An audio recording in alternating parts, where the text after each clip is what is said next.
ನಾಳೆ ನಡೀತಕ್ಕಂಥ ಸನ್ಮಾನ್ಯ BS ಯಡಿಯೂರಪ್ಪನವರ BSY ಅಭಿಮಾನೋತ್ಸವದ ಕಾರ್ಯಕ್ರಮಕ್ಕೆ ಲಕ್ಷಾಂತರ ಜನ ಬರ್ತಕ್ಕಂಥ ನಿರೀಕ್ಷೆಯನ್ನು ಇಟ್ಕೊಂಡು ಬಂದಂಥವ್ರಿಗೆ ನಾವು ಊಟದ ವ್ಯವಸ್ಥೆಯನ್ನು ಮಾಡಬೇಕು ಅಂತೇಳಿ ಕಳೆದ 15 ದಿನಗಳಿಂದಲೇ ಬೆಂಗಳೂರಿನ ಶಾಸಕರೆಲ್ಲ ಸೇರಿ ಸಭೆಗಳನ್ನು ಮಾಡಿ ವಾರದಿಂದ ಬಂದು ಸ್ಥಳ ಪರಿಶೀಲನೆಯನ್ನು ಮಾಡಿದ್ವಿ. ಮತ್ತು ನಿನ್ನೆಯಿಂದ ಕೂಡ ನಾವು ಇಲ್ಲೇ ಬೀಡು ಬಿಟ್ಟು ಒಟ್ಟು 5 ಜನ ಪ್ರಮುಖ ಅಡುಗೆಯವರಿಗೆ ಮೈಸೂರು, ಬೆಂಗಳೂರು ಮತ್ತು ಒಬ್ಬರು ಚಿತ್ರದುರ್ಗ, ತುಮಕೂರು ಈ ಥರ ಯಾರು ಲಕ್ಷಾಂತರ ಜನಗಳಿಗೆ ಅಡುಗೆ ಮಾಡಿ ಅಭ್ಯಾಸ ಇದೆ, ಅದನ್ನು ನಿಭಾಯಿಸ್ತಾರೆ ಮತ್ತು ರುಚಿಕಟ್ಟಾಗಿ ಮಾಡ್ತಾರೆ, ಇವರನ್ನು ಸೆಲೆಕ್ಟ್ ಮಾಡಿ 5 ಜನ ಅಡುಗೆಯವರಿಗೆ ನಾವು ಕೊಟ್ಟಿದ್ದೀವಿ.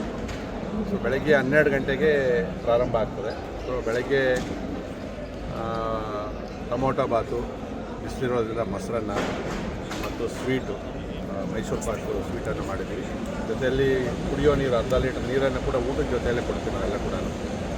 ಸೊ ಇದು ನಿರಂತರವಾಗಿ ಕಾರ್ಯಕ್ರಮ ಮುಗಿಯೋರು 6 ಗಂಟೆ ಆಗಲಿ ಸಂಜೆ ಕಂಟಿನ್ಯೂಸ್ ಆಗಿ ಕೊಡ್ತಾ ಇರ್ತೀವಿ. ಎಷ್ಟೇ ಜನ ಬಂದರೂ ಕೂಡ ಊಟಕ್ಕೆ ತೊಂದರೆ ಆಗಬಾರ್ದು.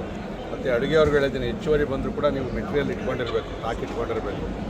ಸೊ ನಾವು ಏನು ಒಪ್ಪಿಸಿದ್ದೀವೋ ಅದಕ್ಕಿಂತ ಹೆಚ್ಚುವರಿ ಆದರೂ ಕೂಡ ಯಾವುದೇ ಕೂಡ ತೊಂದರೆ ಆಗಬಾರ್ದು ಅನ್ನೋ ರೀತಿಯಲ್ಲಿ ಮಾಡಿದ್ದೀವಿ. ಈಗಾಗಲೇ ಎಲ್ಲ ಅಡುಗೆಯವರು ಬಂದಿದ್ದಾರೆ. ಮತ್ತು ಒಂದೊಂದು ಅಡುಗೆ ಮನೆ ಹತ್ರ ಇಬ್ಬಿಬ್ಬರು ಬೆಂಗಳೂರಿನ ಶಾಸಕರ ವಾಲಂಟಿಯರ್ಸ್ 100 ಜನ ವಾಲಂಟಿಯರ್ಸ್ ಕೂಡ ಬರ್ತಾರೆ. ಯಾಕಂದರೆ ಬಂದಂಥವ್ರು ಕ್ಯೂ ನಿಲ್ಸೋದು ಏನೂ ತೊಂದರೆ ಆಗಬಾರ್ದು, ಎಲ್ಲ ಬಿಸಿಯಾಗಿಯೇ ಅಡುಗೆ ಆಗಬೇಕು, ಒಂದೇ ಸರಿ ಮಾಡೋಂಗಿಲ್ಲ, ಅದು ಹಂತವಾಗಿ ಮಾಡ್ತಾ ಇರಬೇಕು, ಬಿಸಿ ಊಟನೇ ಕೊಡಬೇಕು ಅಂತ.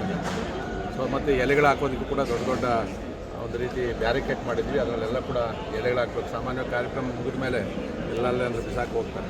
ಕಾರ್ಯಕ್ರಮ ಮುಗಿದ ಮೇಲೆ ಕೂಡ ಅದನ್ನು ಸ್ವಚ್ಛ ಮಾಡುವಂಥದ್ದಕ್ಕೂ ಕೂಡ ನಾವು ಒಪ್ಪಿಕೊಂಡಿದ್ದೀವಿ. ಮತ್ತು ಇವತ್ತು ಮಧ್ಯಾಹ್ನ ಮತ್ತು ರಾತ್ರಿಗೂ ಕೂಡ ಇಲ್ಲಿರ್ತಕ್ಕಂಥ ಕಾರ್ಯಕರ್ತರಿಗೆ, ಪೊಲೀಸ್ ಅವ್ರಿಗೂ ಕೂಡ ಊಟದ ವ್ಯವಸ್ಥೆಯನ್ನು ನಾವೇ ಮಾಡ್ತಾಯಿದ್ದೀವಿ.